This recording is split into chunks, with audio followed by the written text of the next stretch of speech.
Saya ucapkan selamat Paskah, selamat memperingati Hari Kebangkitan Tuhan kita Yesus Kristus.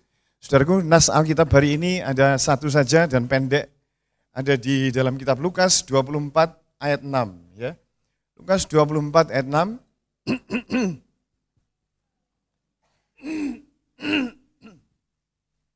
Mari kita baca bersama-sama Lukas 24 ayat 6. Saya harap yang di dapur, yang di luar dipanggil ya untuk masuk ke dalam. Tolong usher yang di luar untuk mohon masuk semua ya yang di sana. Supaya bisa kita merayakan bersama-sama kebangkitan Tuhan. Oke, Lukas 24 ayat 6, 1, 2, 3. Ia tidak ada di sini, ia telah bangkit. Ingatlah apa yang dikatakannya kepada kamu ketika ia masih di Galilea. Ia tidak ada di sini, ia telah bangkit. Bapak, Ibu, Saudara, pada permulaan awal ketika Tuhan Yesus mati di kayu salib, itu tahun 33. Jadi tahun Masehi itu dimulai dari 0 kelahiran Yesus. Jadi kalau sekarang tahun 2026, berarti tahun 2026 yang lalu Yesus lahir. Dan 33 tahun kemudian, yaitu sesudah Masehi, Tuhan Yesus disalib. Waktu itu pengikut Yesus Kristus hanya 120 orang saja. Tetapi sekarang sudah 2,5 miliar. Bagaimana mungkin 12 murid, orang-orang biasa saudaraku. Dan kebanyakan mereka adalah nelayan, mencari ikan. Hidupnya sehari-hari di pasar ikan, di pantai. Bagaimana mereka bisa mengubah wajah dunia dan keselamatan sampai kepada kita. Mereka bukan siapa-siapa. Mereka orang-orang penakut. Mereka orang-orang yang menyangkali. Petrus pernah menyangkali Tuhan 3 kali, saudaraku. Yang pertama dengan menyangkal, yang kedua dengan bersumpah, yang ketiga dengan mengutuk.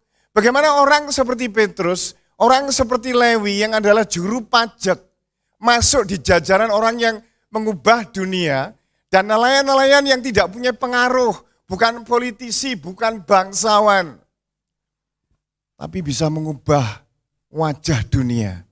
Satu sebabnya, karena kebangkitan Yesus.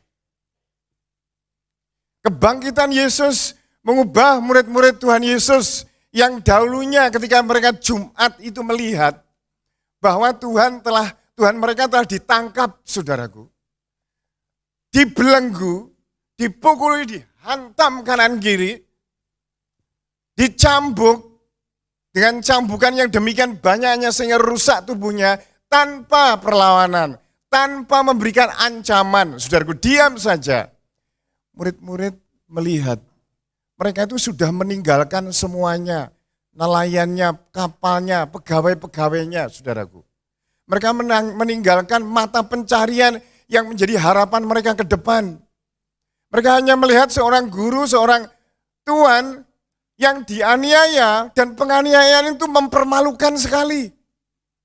Tanpa perlawanan, saudaraku. Tidak pernah ada seseorang yang mengikuti seseorang yang dibuat bulan-bulanan, yang dibuat permainan lelucon, saudaraku. Dimahkotai duri, dipaku, saudaraku. Lambungnya ditusuk dengan tombak, dicambuk, diludahi, dan tidak melakukan reaksi apa-apa. Itu sebuah peristiwa yang memalukan. Akhirnya mereka hilang harapan, mereka tidak punya masa depan, mereka bingung mengapa hal ini terjadi seperti ini. Akhirnya mereka bersembunyi, saudaraku. Mereka ketakutan. Setelah guru mereka ditangkap, pasti murid-muridnya, sisa-sisanya itu dihabisi oleh tentara Roma dan orang-orang Yahudi pada waktu itu. Akhirnya mereka bersembunyi. Tetapi lihat, ketika setelah mereka ketakutan setengah mati, hari Jumat dan Sabtu itu tambah dalam ketakutannya, saudaraku. Hari ketiga, titik balik peristiwa yang belum pernah terjadi.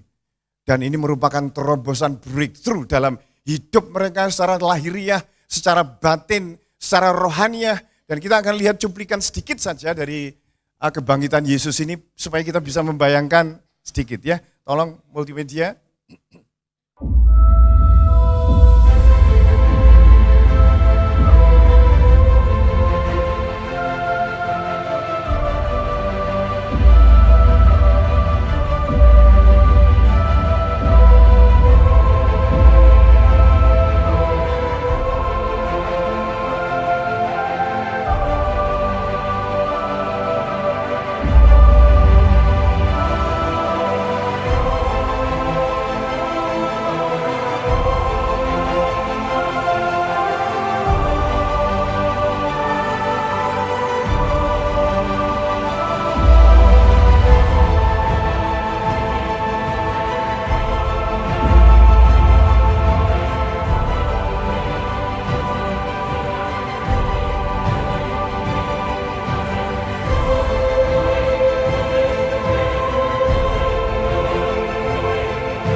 Bapak Ibu Saudara dikasih oleh Tuhan, jika Yesus tidak bangkit, semua klaim dirinya sebagai anak Allah, sebagai penyembuh, juru selamat, anak Allah yang hidup, semuanya menjadi bohong. Tapi karena kebangkitannya, dalam 1 Korintus pasal yang ke-15 ayat 16 dikatakan, jika benar orang mati tidak dibangkitkan, maka Kristus juga tidak dibangkitkan.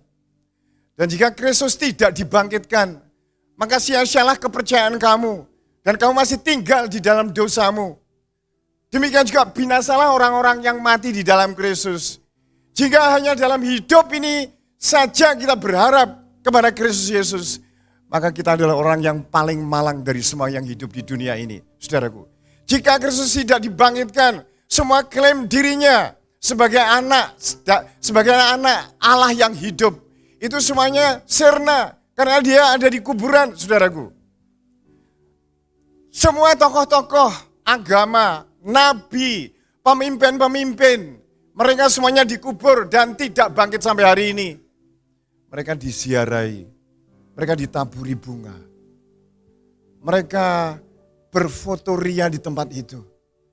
Tapi ketika kita melihat Lukas pasal yang ke-24 ayat 6 tadi dikatakan, dia tidak ada lagi, dia tidak ada di sini. Saudaraku, serentak iman, percaya, murid-muridnya kayak disulut api, membara berapi-api. Sejak itu mereka menempuh ribuan kilo. Sejak itu mereka tidak takut dengan senapan, tidak takut dengan pedang, tidak takut dengan tombak. Sejak itu kematian bukanlah apa-apa. Mereka menghadapi semuanya, kesulitan-kesulitan. Gereja Tuhan awal bagaimana bisa bertumbuh? Kalau mereka mempercayai pribadi yang mati, saudaraku. Mereka tanpa gereja, tanpa gedung, tanpa Alkitab, tanpa komputer, tanpa jet, tanpa mobil, tanpa spanduk. Sebaliknya mereka dianiaya, dikejar-kejar. Tetapi api yang ada di dalam diri mereka, ketika mereka melihat dengan mata kepala mereka sendiri, di dalam 2 Petrus pasal 1 ayat 16, aku memberitakan Kristus yang kulihat dengan mata, kesaksian mataku sendiri. Setelah Yesus menyatakan diri 40 hari lamanya, saudaraku. Setelah kebangkitan itu. Dan kemudian 1 Korintus pasal 15 ayat 6 dikatakan, dia naik disaksikan, naik ke surga disaksikan 500 pasang mata. Jadi kalau orang gak percaya Yesus itu bangkit, itu sudah naif. Dan kalau yang diselamatkan, yang disalibkan itu bukan Yesus sendiri, itu sudah urusan mereka. Saksi 40 hari keliling-keliling, supaya orang tahu Yesus yang mati itu bangkit. Bahkan disaksikan 500 pasang mata, saudaraku. Beberapa tahun yang silam Pak Jokowi meresmikan pasar besar Ngawi. Ada yang gak lihat, ada yang gak kesana. Tapi kalau sampai mereka gak percaya akan saksi-saksi orang yang dikasih uang, tukang manol, orang yang ada di pasar, toko-toko di sebelah kanan kirinya, berjubel-jubel sampai 300-500 orang, menyaksikan bahwa Pak Jokowi pernah ke Ngawi meresmikan pasar. Dan kalau orang sampai gak percaya, kebangetan, saudara. Nah, Yesus Kristus lebih dari itu. 40 hari lamanya, supaya saudara dan saya, supaya jemaat yang mula-mula dahulu, tidak sekedar percaya orang yang mati. Saudaraku, kita adalah menyembah Tuhan yang hidup, bukan yang mati. Dan karya kebangkitannya itu bekerja di dalam diri rasul-rasul. Bahkan sampai hari ini. Petrus menyembuhkan, mengusir setan dengan bayang-bayangannya. Paulus dengan sapu tangannya, saudaraku. Ini kalau Yesus mati, saudaraku. Ini enggak ngefek sapu tangan. Enggak ngefek jemaat di sini mengalami kesembuhan. Bagaimana mungkin mujizat yang terjadi di gereja kita ini? Kalau Yesus mati. Reni, kandungannya tidak bisa melahirkan alias mandul selama 14 tahun. Tahun 2000 dia menulis kepermintaan Tuhan, biasanya akhir tahun ditempel di salibnya Tuhan, banyak saudara yang begitu. Salah satu permintaannya, Tuhan berikan aku seorang anak. Bulan Februari dia terlambat bulan, Oktober dia melahirkan. Ini kalau tidak kuasa kebangkitan, gak mungkin terjadi. Orang mati sampai bisa membawa, Yesus dibawa dalam kesulitan hidup kita setiap hari ini, saudaraku. Itu karena dia itu hidup. Nah, saudara harus melek sekarang. Jangan menjadi orang Kristen biasa yang cengeng, orang Kristen yang kecewa. Aku ini orang gagal, aku tidak mungkin berhasil. Sekolahku tidak mungkin mencapai tujuan. Bisnisku yang mati akan tetap mati. Saudaraku, engkau berpikir berbulan-bulan, berminggu-minggu, bertahun-tahun, pikiran negatif. Engkau telah memprogram hidupmu dengan kegagalan hidupmu sendiri. Padahal kita ini mempunyai kuasa kebangkitan Yesus yang dahulu ada dan dibawa rasul-rasul dan dibawa akhirnya ke Indonesia. Kuasa kebangkitan itu sama terjadinya pada hari ini dan dia masih terjadi, masih berlangsung. Dan kalau Iblis mengatakan sakitmu tidak akan sembuh, itu organ tubuhmu yang mati tidak akan bisa hidup kembali. Itu Yesus yang mati, saudara boleh berkata demikian. Tapi kalau Yesus itu hidup, saudara jangan dibohongi orang sekitar. Jangan dibohongi dengan setan. Dengan mengatakan bahwa engkau adalah orang yang kecil, engkau cacing tanah, engkau orang kecil, engkau gagal. Saudaraku, itu semuanya kebohongan setan untuk menutupi bahwa kebangkitan Yesus Kristus itu efeknya dalam segala sisi hidup kita anak-anak Tuhan. Saya juga heran ketika saya menumpang tangan Pak Narko. Ketika mesin bur dicepu, minyak itu macet, saudaraku. Dia sama rombongannya, gak bisa kerja, dia pulang. Cerita sama saya, mana sini Pak Narko. Tangannya bawa ke sini, tak tumpang tangan. Saya tumpang tangan di dalam nama Yesus Kristus. Tanganmu diurapi Tuhan akan membuat mesin itu bisa jalan kembali. Nama Tuhan dipermuliakan. Dia pergi, tidak tahu seminggu kemudian, dia mengumpulkan teman-temannya lagi. Dia mengatakan, aku mau doa ya, secara Kristen. Dia numpang tangan mesin itu. Ditumpang tangan, tombolnya dia jeg, belum bisa. Beberapa kali di dalam nama Yesus, tombolnya dipencet, saudaraku. Jadi hidup kembali. Itu kalau Yesus mati, gak bisa, gak ngefek, saudaraku. Gak bisa dia sampai berhubungan hidup sehari-hari sampai berhubungan dengan minyak, dengan mesin seperti itu yang gak mungkin bisa. Dan teman-teman menyaksikan kebesaran Allah. Ini terjadi dalam hidup Bapak Ibu Saudara beberapa orang. Dan saya rindu kita semuanya hari ini yang hadir, saudaraku, akan nyedot, akan menyerap kuasa kebangkitan dari Yesus Kristus. Yesus Kristus telah diadili oleh dua pengadilan. Pengadilan orang-orang Farisi ahli Taurat, yang kedua pengadilan sekuler. Dan dinyatakan Yesus bersalah. Akhirnya Yesus disengsarakan, dipaku dan disalib, diludahi, dan direndahkan orang sana sini, saudaraku. Tetapi dia membuktikan bahwa ia benar. Dicap bahwa Yesus benar ketika dia bangkit dari kubur. Semua pernyataannya dia sebagai anak Allah, dia yang hidup, Allah sendiri yang menjelma menjadi manusia, berlaku seluruhnya sampai hari ini. Saudaraku, kalau ada pernikahan Bapak Ibu Saudara yang mati, Yesus yang dibangkitkan jawabannya. Kalau ada organ-organ tubuh yang tidak berfungsi, saudaraku, dia jawabannya. Liver saya ini sudah hampir gak berfungsi. 23 tahun, saudaraku. Dan tahun 91 sampai tahun 2014. Bagaimana virus yang demikian banyaknya, 20.000 virus ada di dalam peredaran darah saya ini bisa non-reaktif dan sembuh total dinyatakan dokter. Itu karena Yesus yang hidup, yang tinggal, yang kita percaya, yang kita imani, Bapak Ibu Saudara. Hari-hari ini mungkin ada bisnis saudara yang merasa mati. Tidak bisa berkembang, tidak berhasil.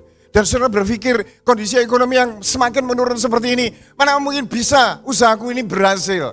Mana bisa aku membuka usaha lagi. Mana bisa aku sukses dan berhasil. Karena selama ini aku orang yang gagal. Orang yang tidak bisa memenuhi tujuan target penjualan saya. Saudaraku, kebangkitan Yesus adalah jawabannya. Paulus, seorang yang kejam dan sadis. Dia menjadi teroris agama. waktu itu. Dia menyeret dari rumah ke rumah orang-orang yang menyatakan dirinya Kristen. Dan mereka semua anak Tuhan tidak ada yang menyangkal.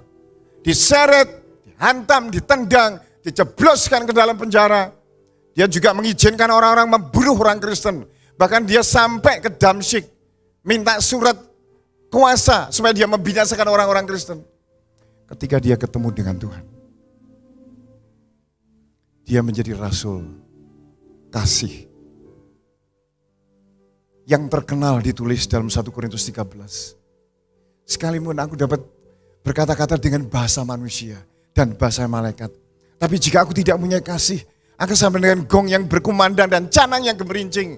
Sekalipun aku memiliki seluruh pengetahuan dan mengetahui segala rahasia. Sekalipun aku mempunyai karunia untuk bernubuat, mempunyai iman yang sempurna sehingga membinakan gunung.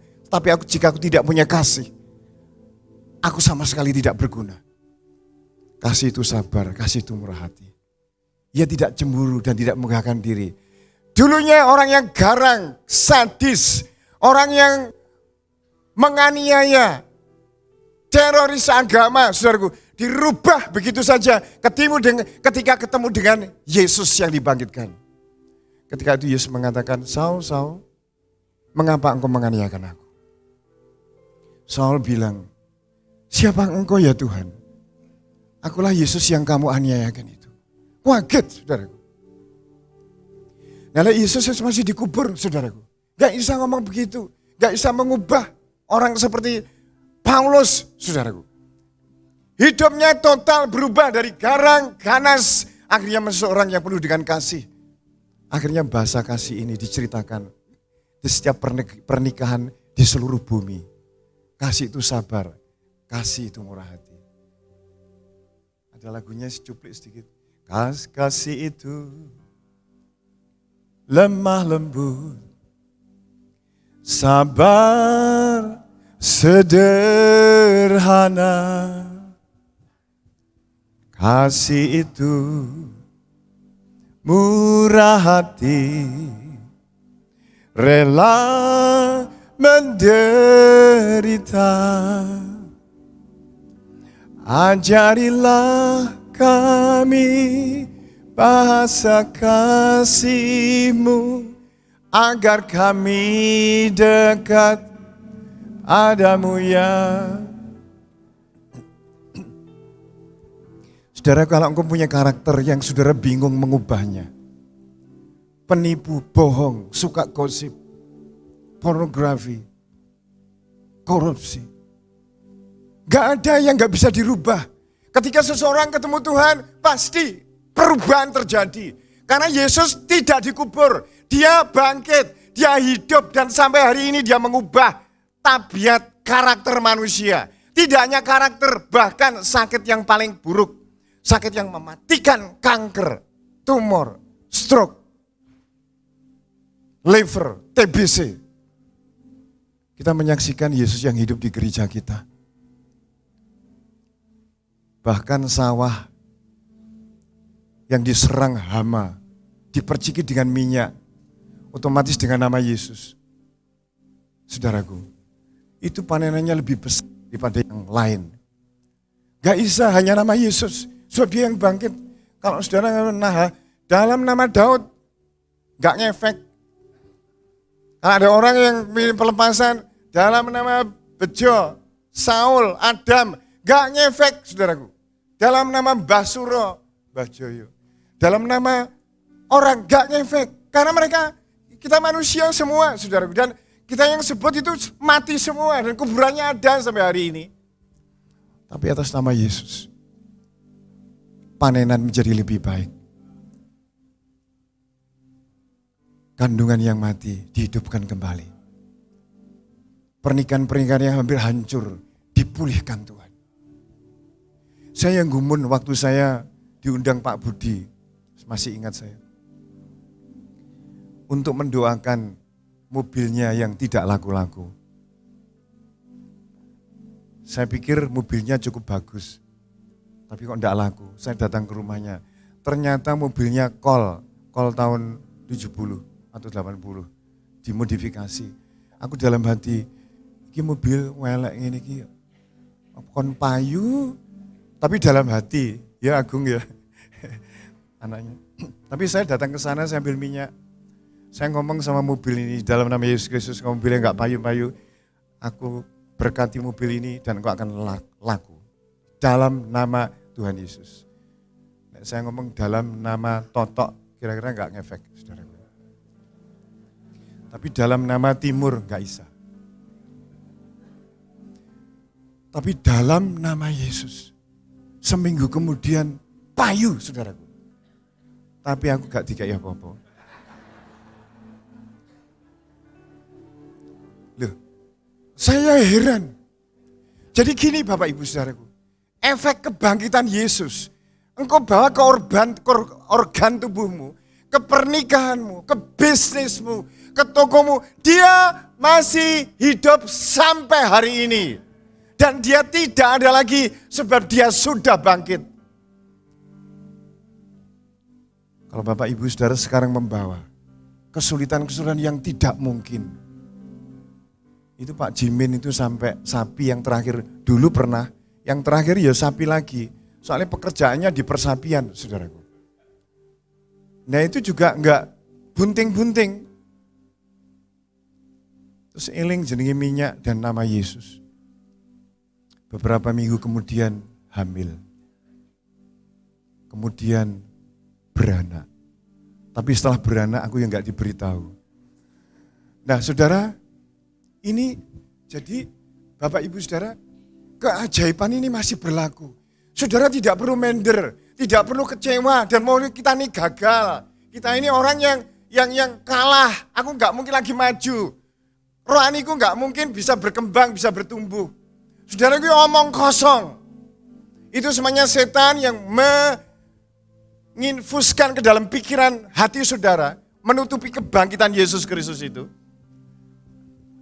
Yohanes 8 ayat 80 ayat 48 ayat 44b.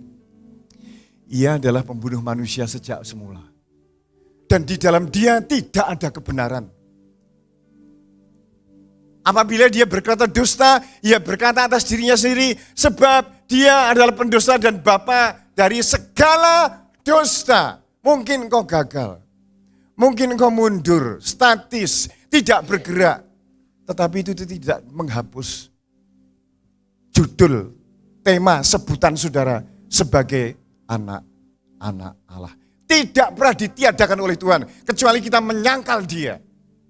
Sebutan itu sebutan yang luar biasa. Sampai Yohanes murid Tuhan dalam 1 Yohanes pasal yang ketiga ayat 1 dikatakan, betapa besar kasih yang dikaruniakan Bapa kepada kita sehingga kita disebut anak-anak Allah. Dan memang kita adalah anak Allah. Itu sebabnya dunia tidak mengenal kita. Sebab dunia tidak mengenal dia. 1 Yohanes 4 ayat 4. Roh yang ada di dalam kamu lebih besar dari roh yang ada di dalam dunia.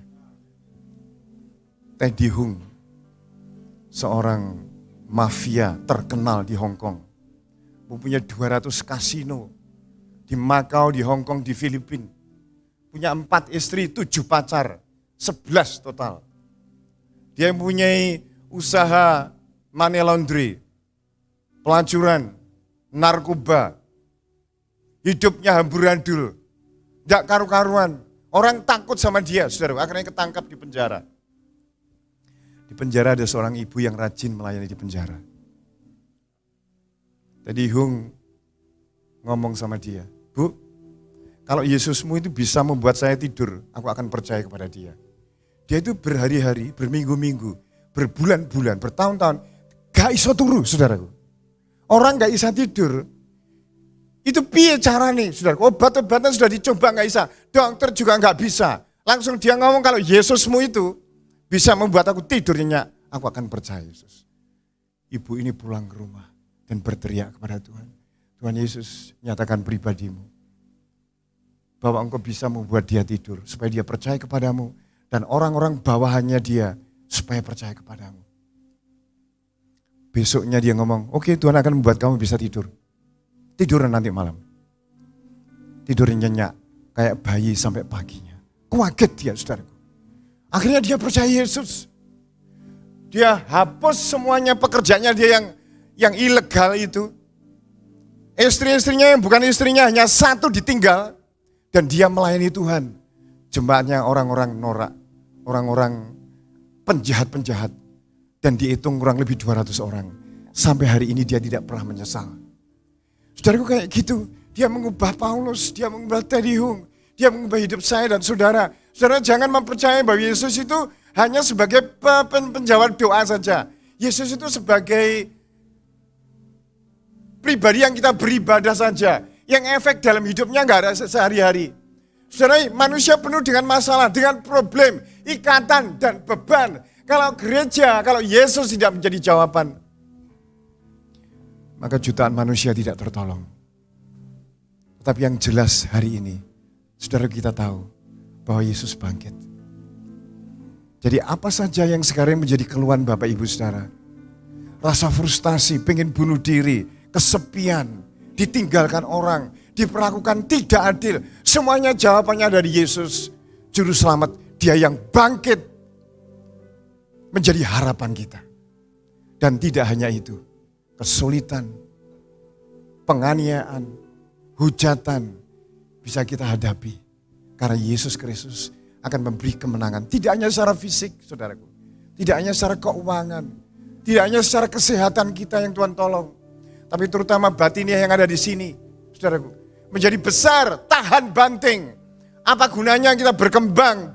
Dompet kita, deposito kita, rumah kita baru, mobil kita menjadi mentereng. Dan kita menjadi populer. Tetapi di sini tidak berubah. Yesus datang dan bangkit untuk merubah manusia batiniah kita. Supaya di segala keadaan miskin kaya, biasa-biasa, sakit, disembuhkan Tuhan. Tidak mendatangkan perubahan dalam hidup kita. Sebab ada perubahan di dalam hati kita. Kalau saudara ingin berubah, engkau lesu, engkau suam. Tidak ada harapan, penyembahanmu juga kering. Memandang masa depan suram. Hari ini, hari di mana Tuhan akan menyatakan hidup saudaraku. Mari kita bangkit berdiri, saudara. Karya terbesar dalam hidupku, pengorbananmu yang selamatkanku. Engkaulah harta yang tak ternilai, yang ku miliki dan ku hargai. Yesus, Engkau ku kagumi. Dari awal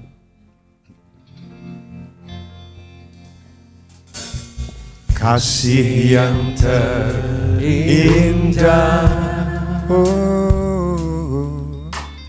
hati yang mulia, Jesus, hanya ku temukan di dalam-Mu, Yesusku. Pujian dari hatiku selalu di setiap waktuku, tiada pernah berubah. Kasih semua karya terbesar musikku. Angkat tanganmu saudaraku. Terbesar dalam hidupku, pengorbananmu yang selamatkanku. Engkaulah yang tak ternilai, yang ku miliki dan ku hargai. Yesus, Engkau ku karya terbesar. Nanti pengorbanan diganti kebangkitan. Semua angkat tangan saudaraku. Karya terbesar dalam hidupku,